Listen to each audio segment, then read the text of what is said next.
Hi, welcome back to Mike's Gym and Silver Iron Warriors. This is my first sit down after my competition, and I wanted to update you on a number of things that I have learned and that has happened. The first and most exciting was on the day, February 22nd, when I did my meet. There were a number of meets all over the state of California. They were all what were called mega state meets.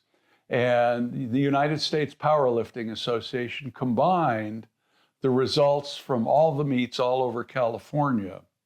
And when they did that, I won a Best Lifter Award for men's master deadlift.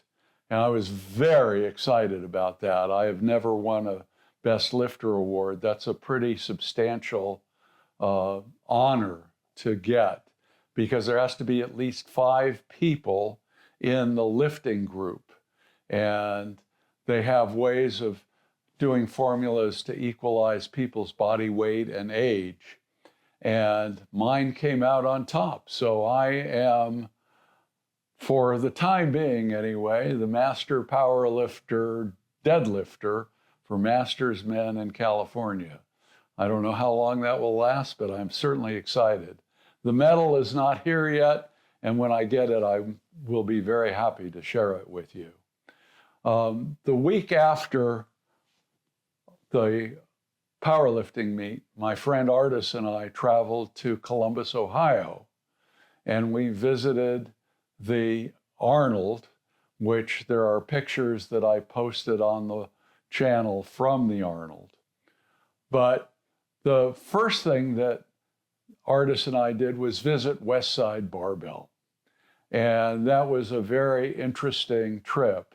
We got to meet some of the people who are very active working at Westside Barbell and got to see the original gym that Louis Simmons trained people in and some of his original equipment. It was really a very interesting experience. But one of the things that I learned is that they have developed with a company called Stroops, different kinds of bands for doing bench, squat, and deadlift. And I've put some of those on the new bar that I purchased also.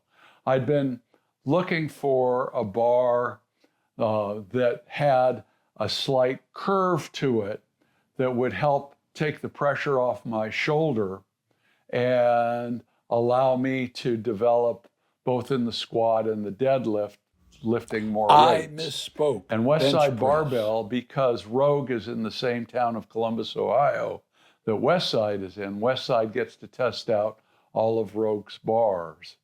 And Rogue has a bar called a CB4. It's a camber with a 4-inch bend in it from the top to the bottom.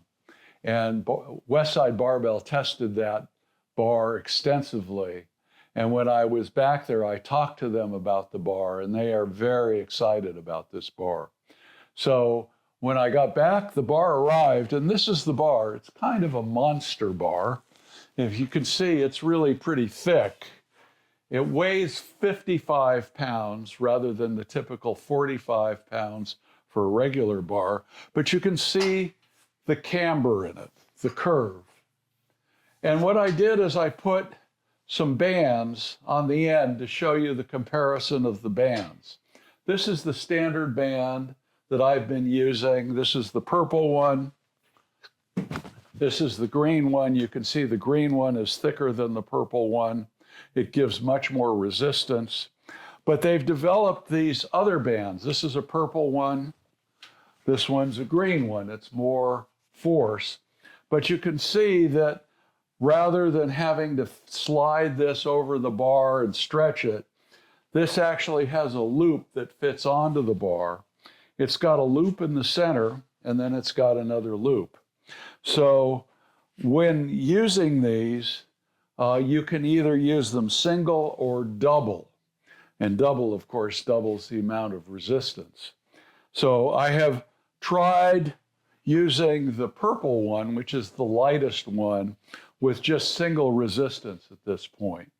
And I will eventually try it with double resistance and then try it with the green one. And then there's a red one, which is even more difficult to move.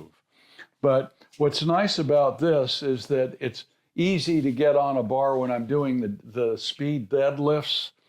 I stand on this part of the strap, and each of these loops goes over the end of the bar, and it's a lot easier to put on than it is these particular bands.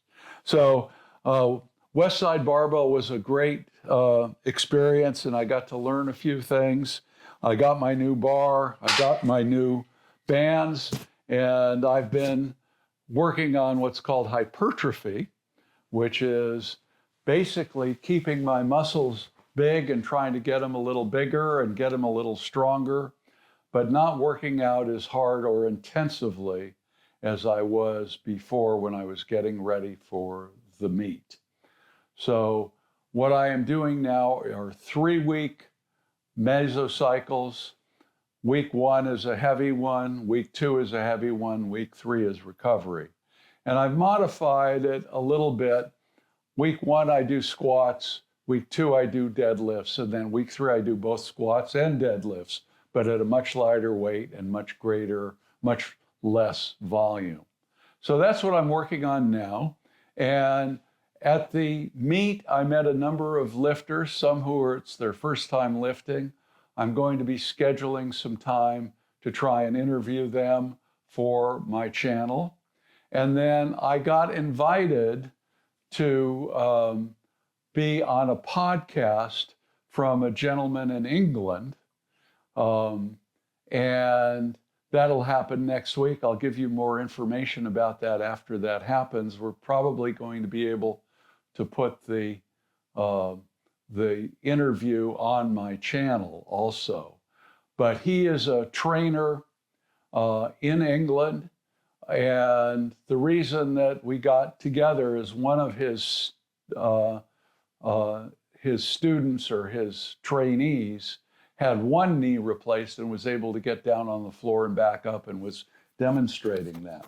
So when I commented that I can do a full squat with 2 artificial knees, he was real interested. We chatted, and I'm going to be interviewed. He's done more than 50 one-hour podcasts, mostly for people in Great Britain, but hopefully we'll help him get a little more exposure, and hopefully those of you who have subscribed to my channel will get an opportunity to watch that also.